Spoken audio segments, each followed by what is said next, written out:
Assalamualaikum warahmatullahi wabarakatuh. Perkenalkan, nama saya Desti Aryani dari Prodi Sains Komunikasi kelas sore. Di sini saya akan mempresentasikan hasil evaluasi proses manajemen di PT Excellence Bisnis Mitra Sindo menggunakan pendekatan POA. Di sini ada pendahuluan, yaitu di mana PT Hexaon berdiri pada tahun 2008 yang merupakan penyedia teknologi terpadu terkemuka di Indonesia yang menawarkan teknologi mutakhir dengan pendekatan yang dimuat secara spesifik untuk menyesuaikan dengan kebutuhan pelanggan sebagai perusahaan yang bergerak di bidang layanan bisnis. PT Hexaon ini juga menghadapi tantangan yang terus berkembang seiring dengan perubahan teknologi, kebutuhan pasar, dan meningkatnya pesaing di industri. Jadi, perusahaan memerlukan sistem manajemen yang terstruktur untuk memastikan bahwa setiap kegiatan organisasi berjalan secara optimal. Selanjutnya, di sini ada rumusan masalah.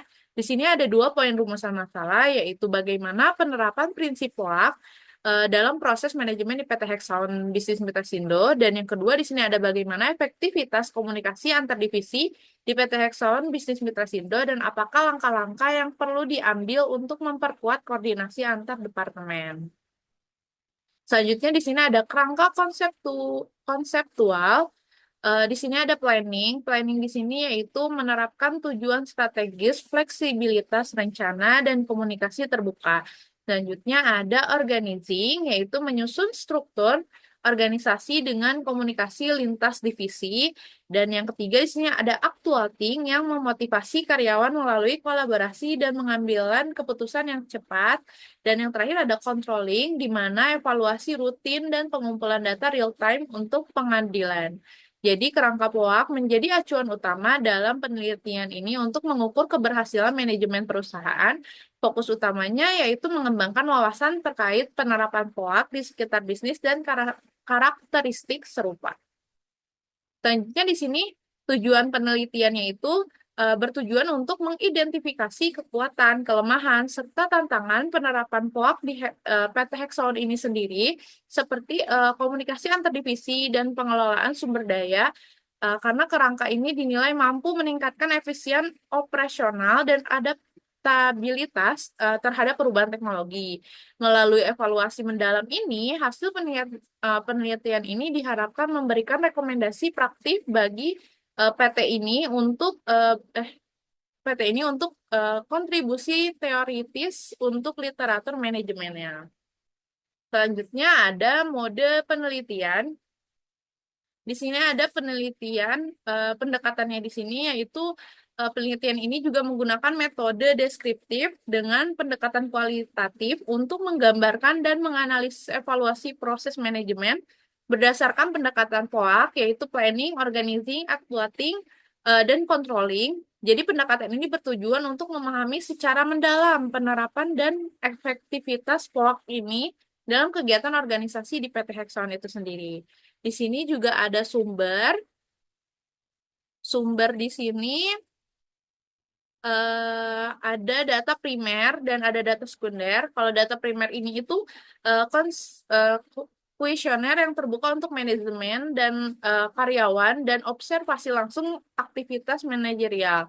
Dan yang kedua di sini ada data sekunder yaitu dokumen internal seperti struktur organisasi, SOP, laporan kerja dan dokumen pendukung lainnya. Di sini juga ada pengumpulan data yaitu kuesioner, observasi dan studi dokumen. Kalau untuk kuesioner di sini mendapatkan informasi langsung terkait POA dan observasi di sini mengamati praktik operasional di lapangan, dan yang ketiga di sini ada studi dokumen yaitu menganalisis data perusahaan untuk melengkapi hasil kuesioner dan observasi. Dan yang terakhir di sini ada analisis data. Di sini ada tiga analisis data yang kita ambil, ada reduksi data, penyajian data, dan penarikan kesimpulan. Selanjutnya, hasil pembahasan. Selanjutnya ada hasil dan pembahasan. Hasil pembahasan di sini menunjukkan bahwa pendekatan POAK di PT Hexagon Bisnis Mitra Sindo telah dilakukan secara sistematis, meskipun masih terdapat beberapa aspek yang memerlukan perbaikan. Selanjutnya di sini ada planning. Planning di PT Hexagon Bisnis Mitra Sindo ini telah menyusun rencana strategis tahunan yang mencakup target proyek, pengembangan layanan, serta peningkatan sumber daya manusia untuk mencapai tujuan perusahaan. Salah satu inovasi dan perencanaan manajemen yang diterapkannya adalah kebijakan komunikasi terbuka yang mendorong karyawan untuk menyampaikan ide, masukan, dan umpan balik. Selanjutnya di sini ada organizing, yaitu komunikasi antar divisi mainkan peran penting sebagai jembatan koordinasi untuk memastikan alur informasi yang efektif, mengurangi konflik peran, dan mendorong sinergi antar fungsi sebagai head of marketing. Komunikasi yang jelas sangat diperlukan untuk mencapai tujuan bersama, mengelola ekspektasi, membangun kolaborasi, menyelesaikan konflik, dan meningkatkan efisien. Di sini juga ada tantangan dari planning itu sendiri, yaitu kurangnya fleksibilitas terhadap perubahan pasar, dan solusinya juga kita bisa mengadopsi agile planning dan data real time. Di organizing juga ada tantangannya, yaitu hambatan koordinasi akibat overload informasi. Kita juga di sini ada solusinya untuk optimalisasi tools manajemen proyek untuk menyaring dan mengelola informasi. Selanjutnya di sini ada actuating, yaitu pelaksanaan di mana komunikasi antara mitra eksternal dan internal ini difasilitasi melalui media digital seperti email, WhatsApp, dan Microsoft Teams.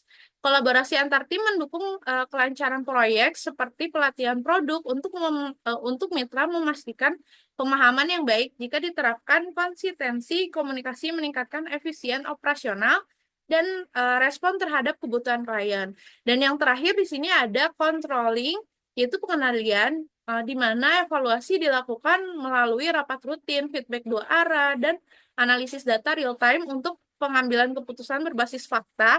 Komunikasi yang jelas antara atasan dan bawahan membantu menjaga kualitas kerja dan perbaikan keberlanjutan menggunakan teknologi seperti analisis prediktif untuk mendukung pengawasan dan pengambilan keputusan. Selanjutnya di sini ada evaluasinya. Evaluasi di sini kita ada 3 poin, yaitu meningkatkan fleksibilitas perencanaan dengan pendekatan agile, dan yang kedua ada optimalkan teknologi untuk mengelola alur informasi dan mendukung kolaborasi antar tim. Dan yang ketiga ada adopsi informasi teknologi seperti AI chatbot dan analisis prediktif untuk meningkatkan efisien komunikasi serta pengambilan keputusan. Di sini ada kesimpulannya. Kesimpulan di sini, PT Hexagon juga berhasil menerapkan penerapan manajemen POAK secara sistematis untuk mendukung operasional perusahaan. Pada tahap perencanaan, perusahaan telah menetapkan strategi tahunan yang mencakup target pengembangan layanan dan peningkatan kompetensi sumber daya manusia. Meskipun fleksibilitas terhadap perubahan eksternal masih perlu ditingkatkan.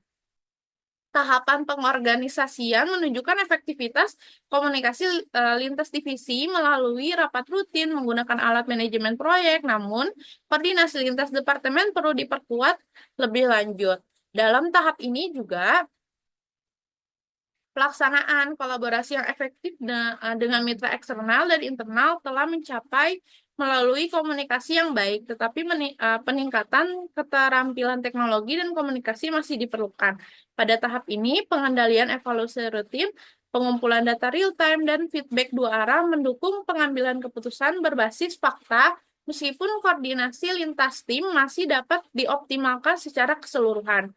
Penerapan POAK di PT Hexagon Bisnis Mitra Sindo ini telah memberikan hasil yang positif dalam meningkatkan efisien dan kolaborasi. Namun, inovasi dan adaptasi tetap diperlukan untuk menghadapi dinamika bisnis yang terus berkembang. Terima kasih. Kurang lebihnya mohon maaf. Wassalamualaikum warahmatullahi wabarakatuh.